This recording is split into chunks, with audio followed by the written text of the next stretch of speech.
네, 경비 경찰 강의하도록 하겠습니다. 이번 주에는 경비 경찰까지 강의를 하고요. 또 다음 주에는 교통, 그 다음 주에는 시험이기 때문에 다음 주엔 두 개의 강의를 하도록 하겠습니다.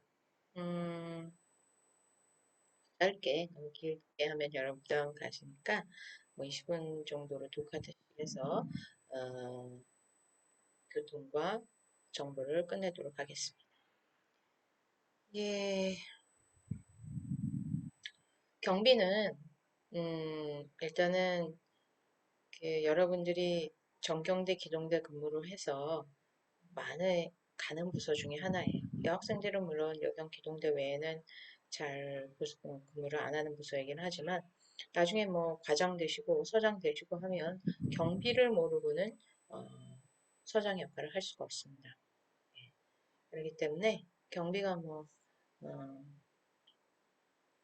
중요하다면 중요할 수 있고 또 사소하다면 어떤 핵심에서는 좀 제외된, 열애된 그런 거지만 누구나 한 번쯤 거쳐야 되는 그런 거죠. 예, 우리 경비의 대상 영상 한번 보시겠습니다. 너무 길어서 중간에 끊긴 할 거예요.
네, 뭐 요 정도만 보여드릴게요. 현장의 상황은 이렇게 좀 급박합니다. 인명이 다치기도 하고 죽기도 하고 그렇기 때문에 신속한 판단력과 현장 장악력. 제가 경비부장을 하시던 경무관님 이야기를 들으니까 집회에서 2만 명을 지휘해야 된다고 하더라고요. 그리고 거기에서 누군가 죽게 되면 경비부장, 지방청장, 경찰청장까지도 경질되는 일이 발생하기 때문에 특히 뭐 영등포 서장, 종로서장은 경비 상황 베테랑들이 배치되는 그래서 여러분들이 이제 경비에 대해서 보시면 이번 경비의 특성 보시면 아주 즉시적이에요. 그리고 복합 기능적이란 말이 단순히 경비과에서만 나가지 않아요. 행진을 하기 때문에 교통과도 나가야 되고 그리고 정부경찰도 시위대가 원하는 것이 뭔지 사전 협상 들어갑니다. 여기서 또 인명이 다치거나 하면 형사과 그리고 집시법 위반 사항에 대해서는 수사과 다 동원되는 거죠. 그리고 무전을 통해서 계속 지시가 내려갑니다. 조직, 하향적 명령이 이루어지는 거죠. 경비 경찰의 근거는 헌법 37조에 있습니다. 국가안전보장이나 질서 유지를 위해서는 법률로 제한할 수 있다. 여기 공공복리를 위해서 경비 경찰이 출동을 하게 되는 겁니다. 그리고 여기서 물대포를 맞는다든지 방패로 맞아서 생명을 잃을 경우에는 국가에서 배상. 물론 전위경이 공무원은 아니지만 공무를 진행하고 있기 때문에 국가에서 배상을 해주는 거죠. 경비의 수단 보실게요. 경비는 일단 경고, 마이크 아까 보셨죠? 마이크를 들고 초항하시지 않으면 불법 집회로 간주하겠습니다. 합니다. 그러다가 어떻게 해요? 제지 들어가는 거죠. 물대포 쏘고 체포하고 연행의 과정이 이어집니다. 이게 경비의 수단입니다. 경고는 간접적 수단, 제지와 체포는 적적 수단 이렇게 이해해주면 될 것 같아요. 혼잡 경비 보겠습니다. 혼잡 경비.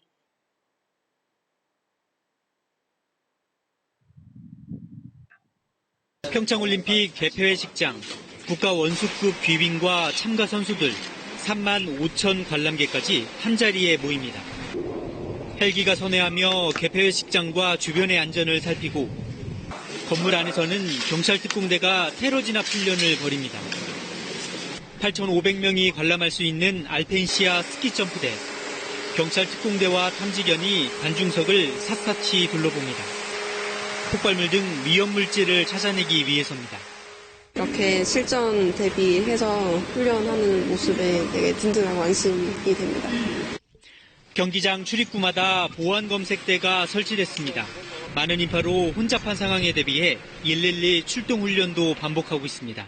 올림픽파크 내에서 다양한 신고 사건을 신속하게 처리하기 위해서 폴리스팟을 운영 중에 있으며 420대의 CCTV를 활용하여 사건 처리를 신속하게. 경기장 곳곳에는 경찰관이 배치되고 모든 상황은 CCTV로 실시간 감시합니다. 이곳은 강릉 하키센터입니다. 이 경기장을 비롯해 올림픽 경기장마다 CCTV를 모니터링하며 만약의 상황에 대비하는 방제실이 운영되고 있습니다. 세계인의 축제로 열리는 평창올림픽을 안전올림픽으로 치르기 위한 경찰의 점검은 작은 허점도 용납하지 않습니다. KBS 뉴스. 네, 이게 혼잡 경기죠. 평창올림픽처럼 이런 콘서트, 경기장 주변에 많은 인파가 일시에 모이면 사건, 사고가 나겠죠. 그걸 미리 예방하기 위해서 부대를 편성합니다. 부대들은 로얄박스 그리고 전체 그 행사장을 조망할 수 있는 자리에서 높은 곳에서 계속 감시를 하는 거죠. 그리고 행사 안전, 경비, 수익자 부담의 원칙 이런 말이 나오는데 예전에는 연예인들이 행사를 하면 경찰이 출동을 해줬어요. 근데 요즘은 그 사설 경업체 경비원을 쓰도록 이렇게 얘기를 하고 있습니다. 그리고 행사 개최 24시간 전까지 지방청장에게 취소가 가능합니다. 혼잡 경비 보셨고요. 이번에는 선거 경비 보겠습니다.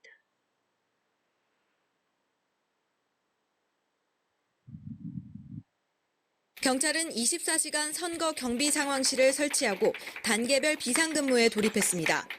공식 선거운동이 개시되면서 선거 전이 불법, 과열 양상으로 흐를 가능성이 커진 만큼 단속의 고삐를 바짝 재겠다는 겁니다. 우선 선거일인 6월 13일까지 비상 연락 체계를 유지하고 문제가 발생할 때 지휘관과 참모가 1시간 이내에 현장 지휘가 가능하도록 했습니다. 투표 당일에는 최고 수위의 비상령인 가포 비상이 발령됩니다. 집중 단속 대상은 총 5개 분야로 금품 선거와 흑색 선전, 여론 조작, 선거 폭력, 불법 단체 동원입니다. 직접 행위자는 물론 범행을 계획하거나 지시한 사람과 자금 원천까지 들여다보고 있습니다. 경찰서별로 신속 대응팀을 구성하는 한편 선거 경비 전담 부대를 운영해 질서 유지에 온 힘을 쏟겠다는 방침입니다. 5월 30일까지 적발된 선거 사범은 1,660여 명으로 경찰은 이 중 148명을 검거해 6명을 구속했습니다. 검거 사례 가운데 금품 수수가 50명으로 가장 많았고 흑색 선거와 사전 선거, 공무원 선거 개입과 불법 인쇄물 배부 등이 뒤를 이었습니다. 경찰 관계자는 평온한 분위기 속에서 선거가 치러지도록 총력 대응할 것이라고 밝혔습니다. 네, 이렇게 선거 상황이 되면 경찰청장부터 해서 선거 상황 본부를 꾸립니다. 하지만 재난관리에 죄송합니다. 그렇게 되면 신변보, 투표소, 개표소의 종합적인 경비까지 경찰에서 담당을 하게 되죠. 대통령 후보자는 불호 대상이에요. 가용 경력 100% 동원은 아닙니다. 50%. 근데 당선이 확정되면 갑부로 전환됩니다. 그때부터는 당선 확정자에 대한 경호가 시작돼요. 그리고 후보자 등록지부터 당선 확정치까지 선거 경비 대상으로 신변보호가 들어갑니다. 개표소 경비 3번 보실까요? 1선, 2선, 3선 개념으로 경비를 진행합니다. 개표소 내부는 선거관리위원회 위원장 요청이 좀 있어야 돼요. 그리고 2선을 울타리 내각, 선거관리위원회와 합동으로 해서 출입자를 통제합니다. 그 MD라고 해서 스캐너로 금속을 읽는지 금속 탐지기 이런 걸 작동해서 출입자를 통제합니다. 그리고 3선은 울타리 외곽이에요. 그래서 개표소 경비를 1선, 2선, 3선으로 실시하고 있습니다. 재난경비 보실까요?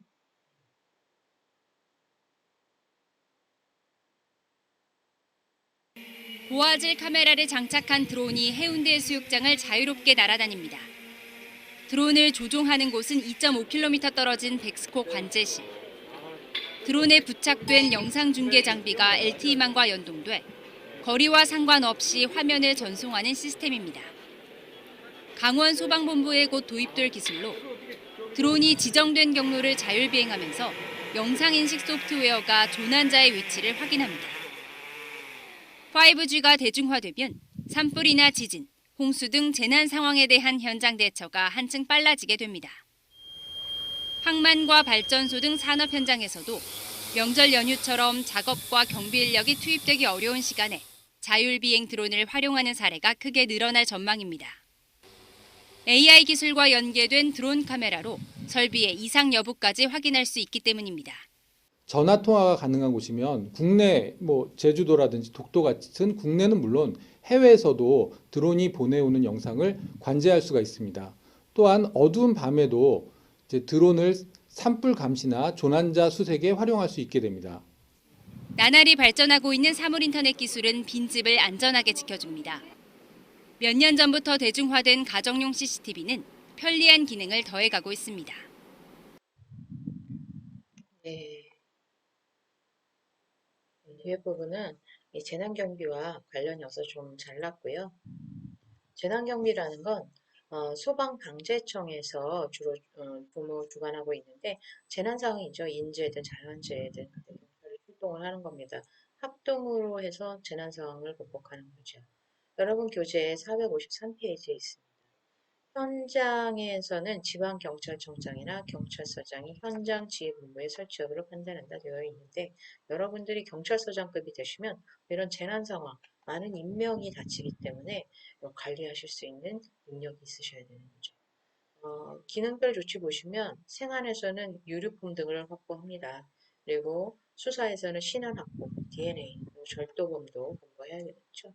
경비 과정도 같이 출동해요. 경찰 통제선 딱 만들고 현장 지휘본부를 설치하게 됩니다. 교통과정도 실수는 없습니다. 비상 출동해야 돼요. 정보과정, 정보 수집해야 됩니다. 왜 이런 사태가 발생했는지 분석해서 경찰청에 보고하셔야 됩니다. 통신, 홍보까지. 그래서 재난 상황은 경찰 업무가 아닌 것 같이 보이지만 재난이 발생했다. 그럼 갑보기 상황은 전 경찰관이 출동. 바로 4번 보시면 1통제서는 소방이, 2통제서는 경찰이 담당하고 있습니다. 5절 국가 중요 시설 경비 한번 보실까요? 예, 이렇게 각 절마다 영상을 먼저 보여드리고 중요 개념 설명하고 넘어가도록 하겠습니다. 여러분들은 이제 교재 읽으시고요. 기출문제도 푸는 노력이 좀 필요합니다.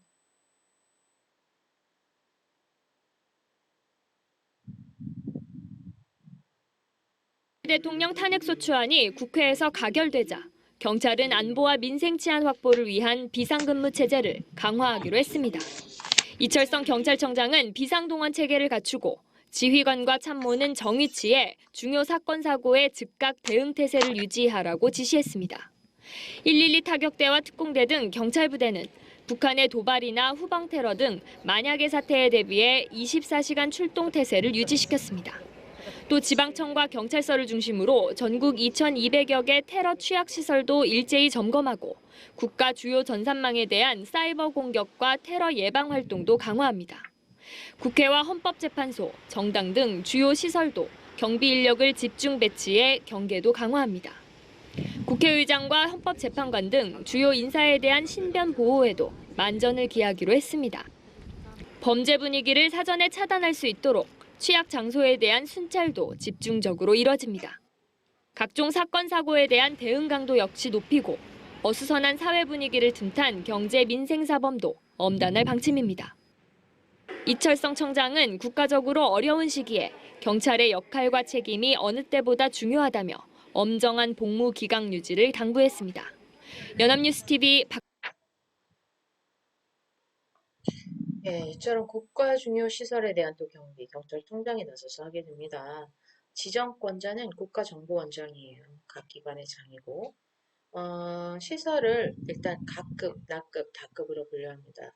각급은 파괴나 기능마비 시 국민 생활에 결정적 빨간 글씨로 되어 있죠. 이 용어가 나오면 각급에 대한 설명으로 연결하셔야 됩니다. 다음 국가시설에 대한 분류 체계로 잘못된 것은 뭐 이런 식으로 다음 어느 시설에 대한 설명인가 이렇게 연결하는 문제로 나옵니다. 낙급, 파괴나 기능마비 시 두 번째 줄 중대한입니다. 중대한. 다급, 상당한이에요. 상당한. 그래서 가급, 낙급, 다급으로 구별해 놓고 경력을 얼마나 배치할 것인지. 그리고 이 국가 중요 시설에 대해서는 1지대, 2지대, 3지대 개념이에요. 아까 선거 경비는 가운데가 일선이었는데 여기는 1지대가 맨 외곽입니다. 그래서 외곽부터 1지대, 예상 접근로, 2지대, 주방어지대, 3지대가 가운데가 바로 핵심 방어지대입니다. 선거 경비와 중요시설 경비는 반대로 되어 있으니까 기억해 주시기 바랍니다. 그래서 국가 중요시설에 대해서는 교재에 있는 거 좀 확인하시고 좀 PPT로 정리해드린 그 내용 정도 이해하시면 될 것 같습니다. 다음 넘어갈게요. 그 다음은 뭐 경비의 어떤 핵심이라고 할 수 있죠. 아까 촛불 집회도 사실 다중범죄 신압에 들어갑니다. 혼잡 경비와 다중범죄 신압의 차이점 뭐냐면 혼잡 경비는 그냥 우연히 모이는 거예요. 표 사서 우연히 그 곳에 간 거죠. 그런데 다중범죄는 틀려요. 광우병, 촛불 집회 이렇게 이슈가 있어요. 지휘자도 있습니다. 일사불란하게 행진도 하고 폭력 사태로 전환이 되죠. 그래서 이 다중범죄는 좀 그 강도가 세다고 보시면 돼요. 여러 가지 무기가 등장합니다. 물대포도 등장하고 체류탄도 등장하고 여기서 사람이 많이 죽거나 다치게 되는 거죠.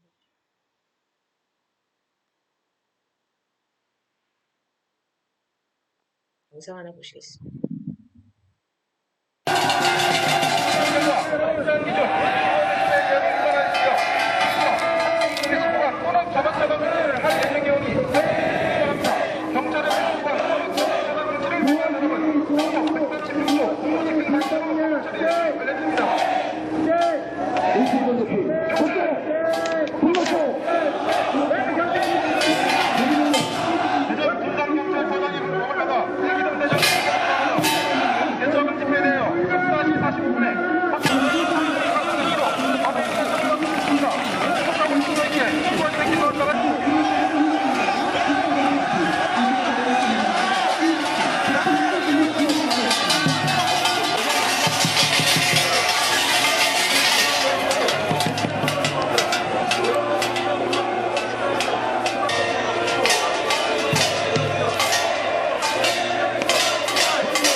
이 다중범죄라는 건 여러 명이 모이는 거예요. 그래서 옆에 사람이 촛불 들기 시작하면 같이 드는 거예요. 이걸 보고 부안해동성, 비이성적 단순성이라고 그래요.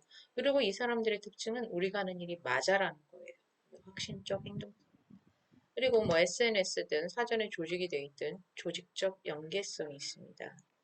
그래서 이런 사람들이 모이면 경찰에서는 선수승화법이라는 걸 써요. 사전에 불만 및 그 쟁의 요소를 찾아내서 미리 협상을 하는 거예요. 대표와 관계부처 사람들이 모여서.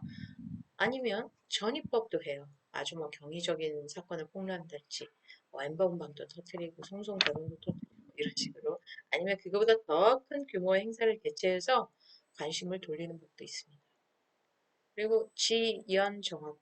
막 등록금 인상 막 청와대 가서 분신하겠다 막 하는 사람들이 있어요. 그럼 일단 들어줄게. 언제? 우리 협의해보자. 계속 협의하는 거예요. 이렇게 졸업할 때까지. 예, 지연정합법입니다. 그 다음에 경쟁행위법이라는 게 있어요. 뭐가 될까요? 광우병 파동에 대해서 미국산 쇠고기 수입에 대해서 반대하는 단체가 있습니다. 그럼 그것도 찬성하는 단체도 있거든요. 그러면 같이 같은 날 데모하게 하는 거예요. 그래서 서로 반대되는 대중의 의견을 부각시켜서 한 단체의 과격한 시위를 사전에 좀 차단하거나 누그러뜨리는 거죠. 그래서 이걸 정책적 치료법이라고 해요. 진압의 기본은 봉쇄입니다. 네. 아까 막 행진하잖아요. 그러면 바리케이트를 쳐요. 버스를 배치하거나 아니면 세력을 분산시킵니다. 아니면 주동자가 서울역에 내리면 주동자를 먼저 체포해버려요. 그러면 이 집회가 와해될 수밖에 없는 거죠. 그래서 진압의 3대 원칙이 있어요. 신속한 해산, 주모자 체포, 재집결 방지입니다.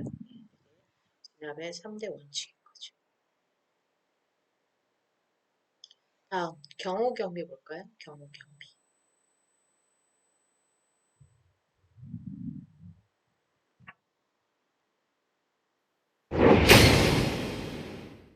경찰이 가장 신경 쓰는 부분은 집회 시위입니다. 이미 보수단체들은 주요 호텔 등 김정은 위원장의 방문이 예상되는 곳곳에 집회 신고를 내놓은 것으로 전해졌습니다. 현장에서 경비작전을 펴는 것은 물론 찬반단체들의 움직임을 미리 파악하고 단체 간 충돌을 막기 위해 조율하는 것도 경찰의 주요 임무입니다. 북한 입장에서는 김정은 위원장이 최고의 존엄이거든요. 그래서 최고의 존엄이 남한에 가가지고 서울에 가가지고 망신을 당했다면은 이게 굉장히 큰 문제로 이렇게 이제 비화될 수가 있거든요. 행사하는 장소나 동선에서 가급적 멀리 떨어져서 위해를 가할 수 있는 근거리만 안 되겠죠. 경찰은 김 위원장의 숙소 주변도 24시간 경비하며 출입자 확인에 나섭니다. 숙소와 주요 행사장 주변 고층 건물에는 특공대가 배치됩니다. 싱가포르 같은 경우는 이제 가림막을 이렇게 이제 숙소에 대한 가림막을 설치를 해가지고 내부를 이제 투시하지 못하게 뭐 이렇게 했거든요. 그리고 이제 작은 트론이라든가 이런 것도 이제 비행을 통제하고 또 검문 검색이라든가 차량 돌진에 대비한 그런 그 바리케이트 설치 이런 것들이 이제 철저하게 이루어졌었죠. KTX와 차량이 이동하는 역과 도로의 안전 점검과 경비 활동도 경찰의 임무입니다. 이에 따라 김정은 위원장 방남 기간 역대 가장 많은 경찰이 경호 경비에 투입될 것으로 보입니다. 하지만 과연 준비 시간이 충분할지 우려하는 목소리도 있습니다. 숙소와 이동 경로 등의 사전 점검에도 상당한 인력과 시간이 필요하기 때문입니다. 폭발 물질이라든가 위해 물질이 있는지 또 위해 요인이 미리 거기에 투숙을 하려고 준비하는지 이런 것들을 다 점검을 해야 되고요. 그리고 행사장에 반대 시위하는 사람이라든가 반대하는 세력이 근접할 가능성 이런 것들도 차단을 다 해야 됩니다. 북한의 체제와 남북관계 특수성으로 인해 다른 때보다 짧은 시간 안에 완벽한 준비를 해야 하는 상황. 경찰은 기존 매뉴얼을 확대 적용한 경호 경비 계획을 만들고 이전의 경험을 살려 남한에서의 첫 남북 정상회담 안전을 빈틈없이 지킨다는 방침입니다. YTN 김대. 네, 경호 경비 보셨고요. 경호는 이렇게 VIP에 대한 신변 안전 조치, 행사의 원활한 진행, 뭐 이런 거죠. 경호는 두 개의 개념이 있어요. 호입니다. 신체 가해지는 위해를 방지하는 것. 22 특경대가 이런 일을 한다고 생각하시면 돼요. 경비라는 건 특정 지역을 경계, 순찰, 방비하는 겁니다. 101단이 그 청와대 주변을 경비하는 거죠. 그리고 경유공비 대상은 국내 요인과 외국 요인으로 나눠요. 국내 요인은 갑을 병으로 나누고 외국 요인은 A, B, C, D로 나누게 됩니다. 국내 요인 갑호는 대통령, 당선인, 권한대행자나 그 가족을 이야기하고요. 의로는 그 외 좀 국무총리급인 거예요. 그 다음에 병호는 경찰청장이 주체가 돼서 지정합니다. 그래서 국내 요인은 갑을병, 외국 요인은 대통령급은 A, B, C, D로 나눠서 하고요. 국제기구나 국제회의의 중요 인사는 EF로 하고 있습니다. 그래서 경호 경비에 대한 거, 대통령 등의 경호에 관한 법률, 경찰관 직무집행법에 의해서 경호 경비는 실시하고 있습니다. 여러분들 중에서도 뭐 청와대나 특경대 가고 싶은 친구들이 있으면 그 경호에 대해서 관심을 갖는 것도 필요할 것 같아요. 예. 우리 잠시 쉬었다가 경고 마저 끝내고요. 잠시 쉬도록 하겠습니다. 경우의 4대 원칙 정도는 외워줘야 돼요. 자기가 희생하는, 그리고 자기 담당국을 지켜야 돼요. 옆에 지킨다고 뭐 가면 안 돼요. 다 구역있습니다. 그리고 하나의 통제전 지점으로의 접근. 행사장 안에는요, MD를 설치해요. 그래서 꼭 거기로만 금속 탐지기하고 스캐닝 해가지고 보안 검색대 통과해서 들어오도록 되어 있습니다. 중구난방으로 들어오면 막을 수가 없잖아요. 그리고 목표물 보존의 원칙. VIP는 어떤 순간에도 내가 몸으로 막는 한이 있어도 지켜줘야 된다. 이게 목적물 보존의 원칙입니다. 그리고 경호 안전 대책으로 안전 검측이 있어요. 예전에 이렇게 땅에 대고 쇠고챙이 같은 걸 꼭 찔러봐요. 그러면 거기에 뭐 금속이 부딪힌다거나 폭발물이 있다거나 그걸 이제 사전에 차단하는 건데 한 행사 한 서너 시간 전부터 가서 배치돼서 다 땅을 이렇게 찔러봅니다. 그리고 안전 조치라는 것도 하게 됩니다. 행사장 경우는 일선, 여기도 일선, 가운데가 제일 일선이죠. 안전구역, 그리고 경비구역, 경계구역으로 이렇게 점점 안에서 밖으로 퍼져나가는 형태입니다. 시설 경비를 제외하고는 보통 일선은 가운데 개념인 거죠. 예, 여기까지 하고요. 우리 좀 쉬셨다가 나머지 2절, 8절과 9절 하고 경비에 대한 강의 마치도록 하겠습니다. 조금만 쉬겠습니다.